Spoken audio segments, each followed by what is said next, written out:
Bienvenue dans ce 83e journal de TV Auxois où je suis très heureuse de vous retrouver après de petites vacances bien méritées.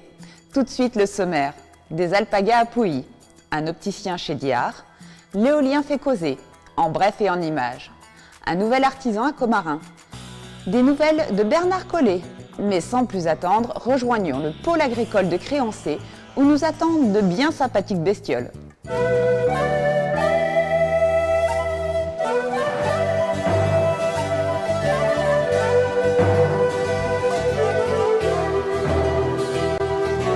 Ça vient du Pérou, l'origine. Donc maintenant, il y en a partout. Il y en a partout en France et puis ce sont des animaux qui sont adorables. On va avoir 80 alpagas en concours et puis on a aussi des lamas qui viennent en démonstration simplement.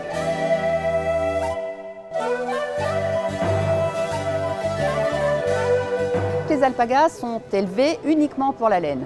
On ne fait absolument rien d'autre avec, c'est que pour la laine. Déjà, ça ne se mange pas non plus. Donc les alpagas, ils ont une toison superbe, c'est doux, c'est fin, c'est chaud, c'est hypoallergénique, donc une laine magnifique.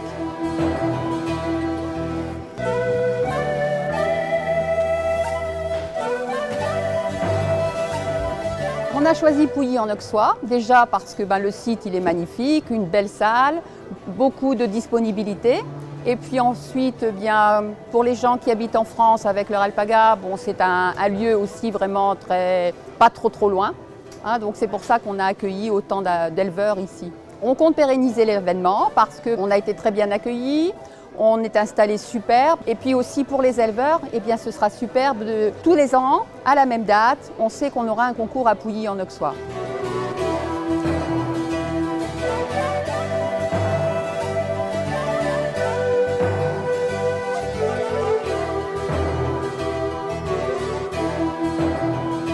Sur le site ici, il y a 20 éleveurs qui ont apporté 2, 3, 4, 8 alpagas selon leur élevage. En tout, ça fait 80 alpagas.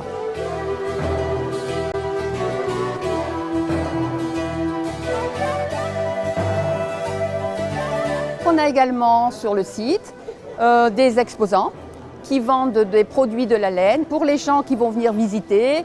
Ils vont voir les alpagas, leur laine, leur toison et ensuite ils pourront aller voir ce que l'on fait avec la laine d'alpaga.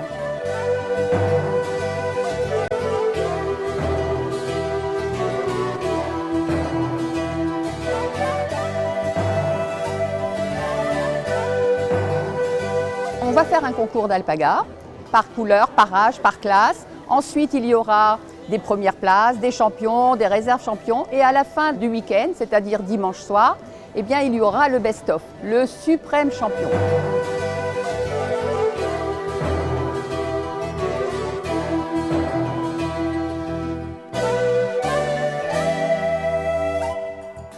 La boutique, bien connue chez Diard, à Pouilly en Auxois, est devenue un magasin d'optique réputé. Allons le découvrir ensemble.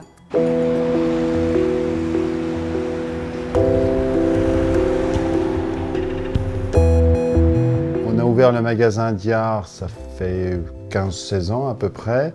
Avant, on était installé à un autre endroit de Pouilly. On a déménagé chez Diard pour être un peu plus grand, avoir un plus grand espace.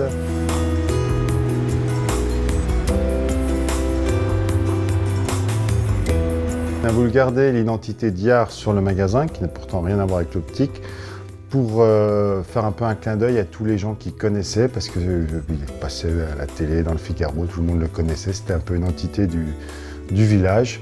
Donc on a voulu le garder, faire un peu un clin d'œil, et les gens sont contents, nous remercient un peu d'avoir gardé sa mémoire.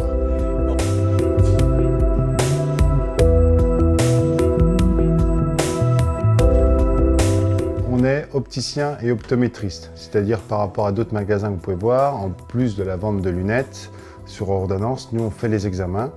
On a tout le matériel nécessaire pour faire ça et on fait tout ce qui est adaptation de lentilles aussi. Et si on voit un problème de pathologie, on travaille avec les ophtalmos qu'on recontacte directement pour avoir des rendez-vous rapides.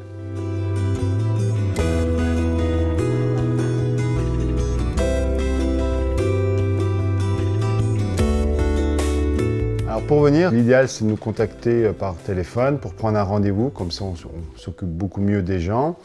C'est du mardi au vendredi, on est ouvert de 9h30 à midi et demi et de 14h à 18h30. Et le samedi, 9h30, midi et demi, 14h, 16h.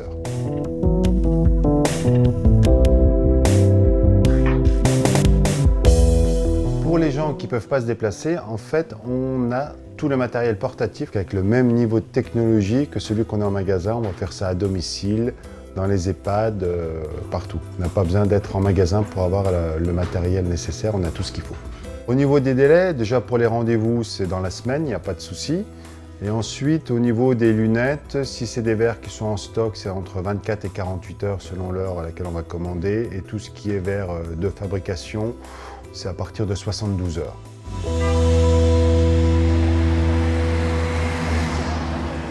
Pour semer la discorde entre villages, rien de tel qu'un projet éolien. C'est le cas à Auxan et cela fait couler beaucoup de salive.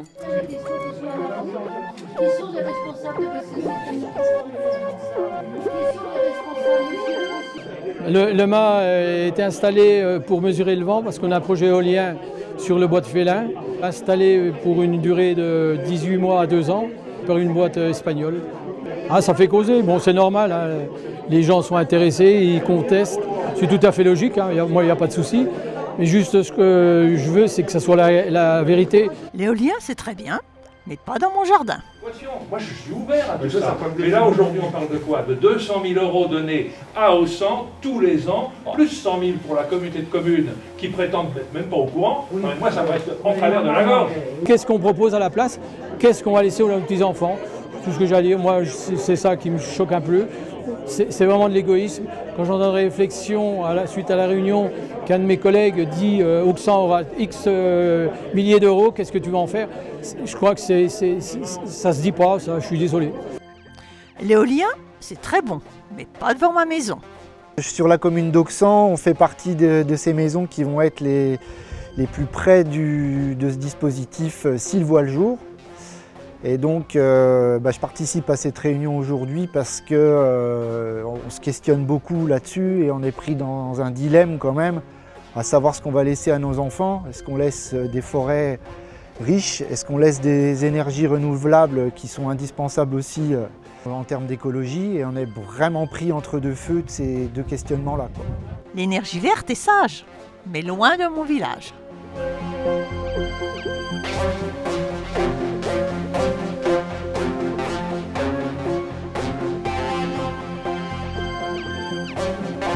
Tout ça pour dire que le projet éolien d'Auxan est loin de faire l'unanimité dans les communes alentours.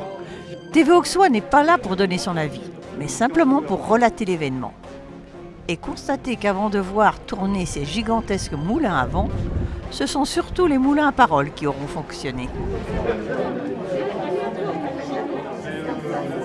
Aujourd'hui sur la zone, on pourrait mettre entre 3 et 6 éoliennes à peu près sur la commune d'Auxan. Et le projet à long terme, ça finirait quand ce projet? Ouais, c'est un projet à long terme, hein. Et du coup on pourrait déposer la demande d'autorisation en 2023 pour une acceptation en 2024, ce qui signifierait un début de construction en 2026 au minimum.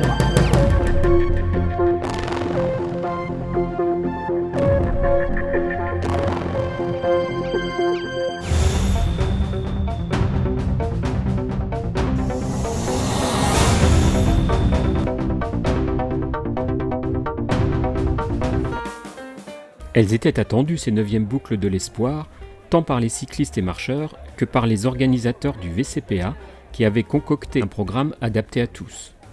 C'est donc sous un doux soleil automnal, en cette mi-octobre, que les cyclistes ont pu parcourir les routes autour de Pouilly, avec le choix entre un parcours découvert de 28 km et 3 parcours plus ou moins difficiles de 40 km.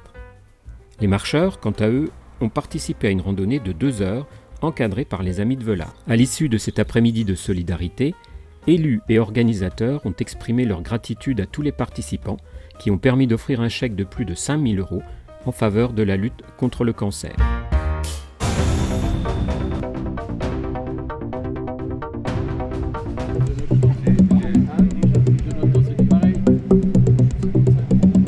En tant que parlementaire, j'ai été assez frustré de ne pas pouvoir être suffisamment en contact des collectivités et du territoire du fait de la Covid.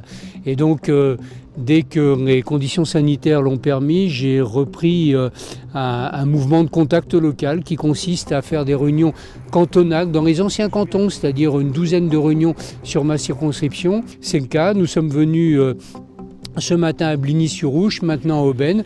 Nous avons vu une très belle entreprise qui fait de la pierre dans un dispositif tout à fait nouveau. Nous avons vu un jeune charpentier qui a fait les Compagnons de France et qui fait un remarquable travail.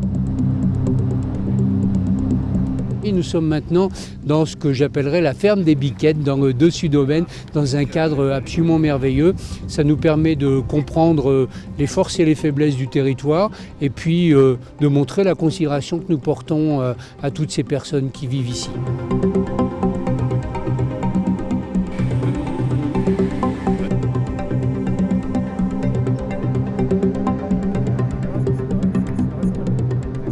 Pour la suite, j'aurai le plaisir de retrouver tous les élus à Bligny au cours d'un déjeuner de travail, mais aussi déjeuner convivial et festif.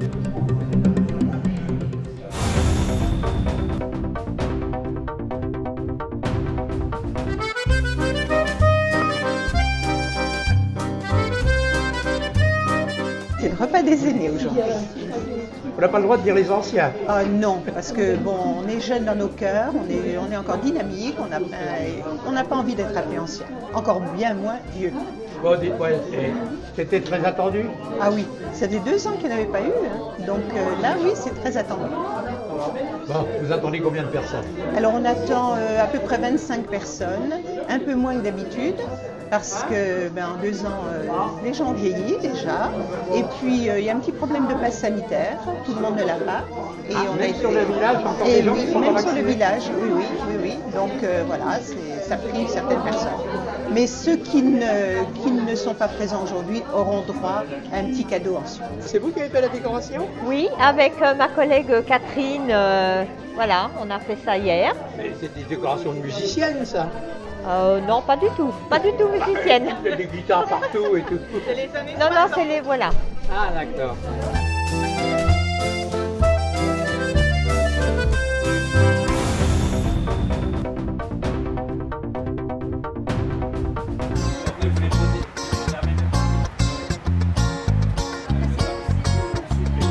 Nous sommes installés depuis le début de l'année, au 1er janvier. Nous sommes le magasin d'usine et tout simplement pour faire découvrir le magasin, les produits que nous vendons et aussi le milieu de la piscine. Depuis le début de l'année, nous sommes à 70 piscines, une 30aine de terrassés et puis une 50aine d'installations et tout le reste en kit.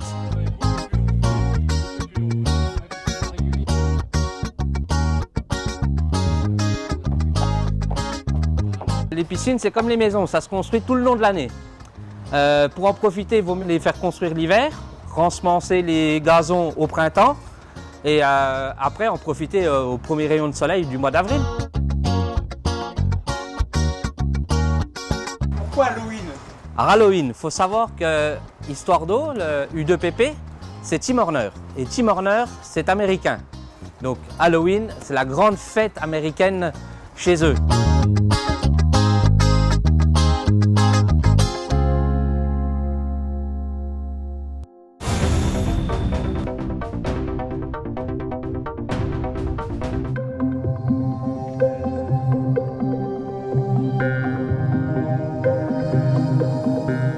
C'est en présence de Madame la sous-préfète de Beaune qu'a eu lieu cette nouvelle réunion de la communauté de communes, tout d'abord avec les présidents des différentes commissions, puis avec l'ensemble des délégués communautaires. Accompagnée de son équipe, elle est venue expliquer aux maires la manière la plus efficace d'obtenir des subventions en vue de leurs futurs travaux. J'ai voulu venir au conseil communautaire pour rencontrer les maires afin de leur donner des conseils sur le dépôt des dossiers de subventions d'État auxquels ils peuvent avoir droit lorsqu'ils ont un projet à porter. C'est une démarche proactive où on vient leur expliquer de manière à ce que justement ils comprennent bien le mécanisme de demande de subvention et qu'ils ne passent pas à côté. Toujours en préambule de cette réunion communautaire, Patrick Molinos est venu proposer à l'assistance d'associer l'ensemble des 47 communes de notre territoire au pays d'art et d'histoire de l'Auxois-Morvan. Le label Pays d'art et d'histoire, c'est un label du ministère de la Culture qui reconnaît l'excellence patrimoniale d'un territoire et qui incite ce territoire à valoriser le patrimoine auprès des habitants et en particulier du jeune public. La partie Pouilly-en-Auxois de l'actuelle communauté de communes appartenait au label précédemment. L'idée, c'est de dire, est-ce que toute la communauté de communes peut bénéficier de ce label qui est une reconnaissance et un gage d'attractivité. Donc vous êtes en attente de vote? C'est ça, on attend le vote, mais les élus avaient l'air très intéressés. À une grande majorité, le projet fut accepté et c'est tard dans la soirée que la réunion s'est achevée. La réunionnite aurait-elle remplacé la Covid? C'est toujours un plaisir de découvrir de nouveaux commerçants. Et c'est à Commarin que vient de s'installer un couple d'artisans créateurs qu'il faut absolument aller visiter.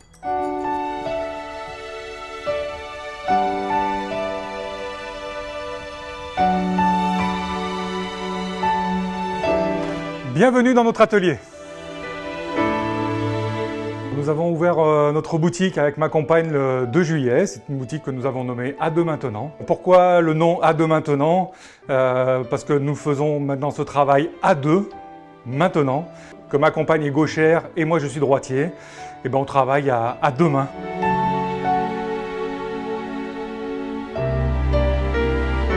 Nous proposons des objets déco et des bijoux.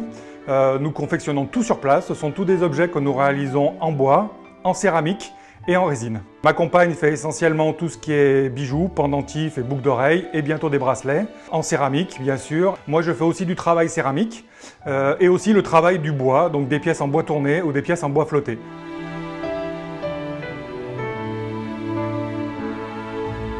La boutique est située juste en face de l'entrée visiteur du château de Commarin. C'est une des choses qui nous a décidé à ouvrir une boutique permanente grâce à la visibilité que nous procure notre situation.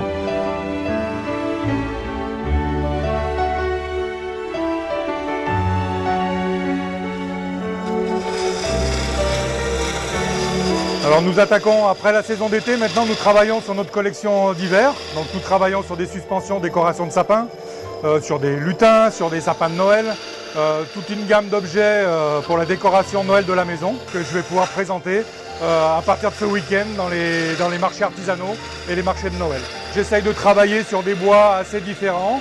J'ai fait une première collection de 12 pièces en chêne et j'en ai une autre qui a été travaillée en merisier. Et donc là, je vais pouvoir attaquer une série en hêtre. Voilà donc ce genre de petites figurines, des petits lutins. Celui-là est en merisier. Là, c'est un lutin avec des incrustations en métal traité à l'huile de lin. C'est un bois exotique. Et nous avons une autre collection pour l'instant qui est en train de se faire en chêne.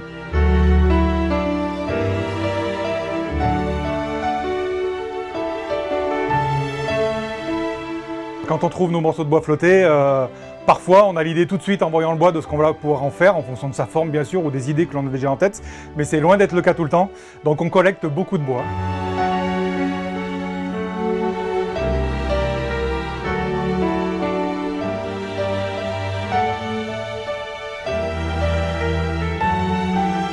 Voilà la terre à partir de laquelle nous travaillons. C'est du grès de Bourgogne.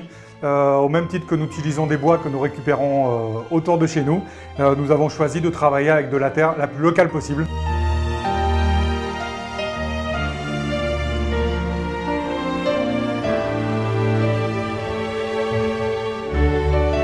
Nous sommes très satisfaits de ce démarrage de notre activité. L'été a été très porteur, très intéressant pour nous. Et l'automne pour l'instant se passe vraiment très bien. Les marchés de Noël se profilent, les expos aussi. Donc voilà, c'est vraiment plein d'espoir pour notre activité.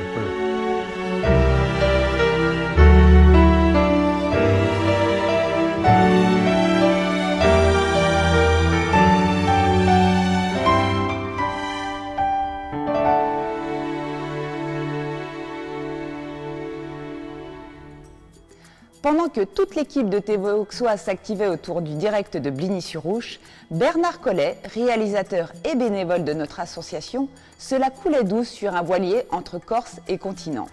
C'est avec ce beau reportage que se termine cette édition.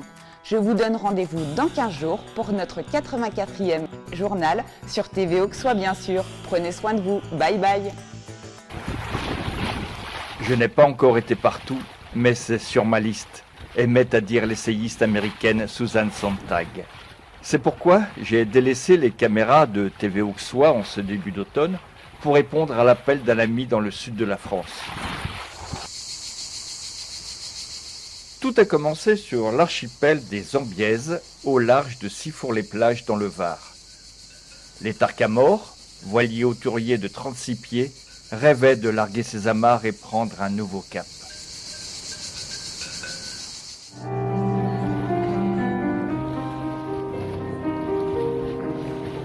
C'est ainsi que je me suis retrouvé embarqué dans une nouvelle aventure en compagnie du skipper Didier et de notre coéquipier Jean-Claude.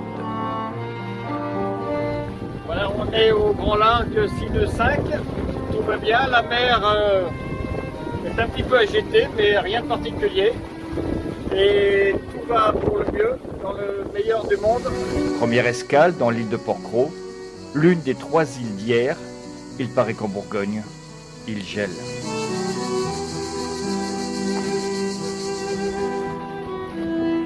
Puis cap au sud-est, vers la Corse, une navigation de 20 heures sur plus de 100 nautiques.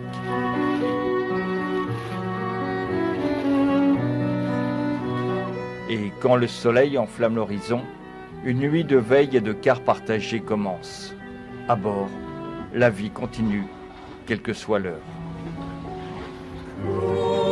Au petit matin, les montagnes corses nous font crier « Terre en vue !» Mais il faut encore plusieurs heures sur une mer d'huile pour atteindre la citadelle génoise de Calvi la Magnifique.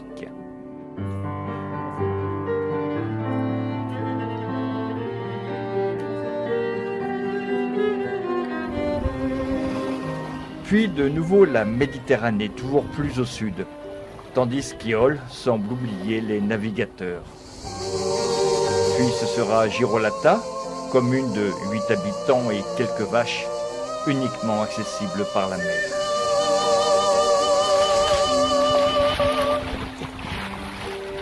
Les voiles de nouveau hissées capent sur Cargèse, la cité aux 2 églises, située dans la micro-région des Deux-Sévilles. Sur le quai, une famille belge s'apprête pour un tour du monde en bateau.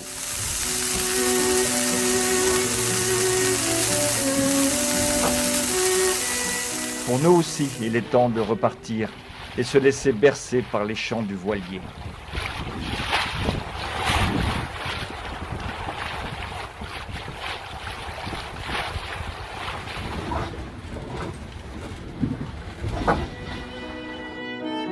Enfin, au bout de notre périple, Ajaccio et le port Tino-Rossi. Quelques jours de repos et d'itinérance sur l'île ensoleillée avant de suivre le cap du retour et 30 heures de navigation. Mais ça, c'est une autre histoire.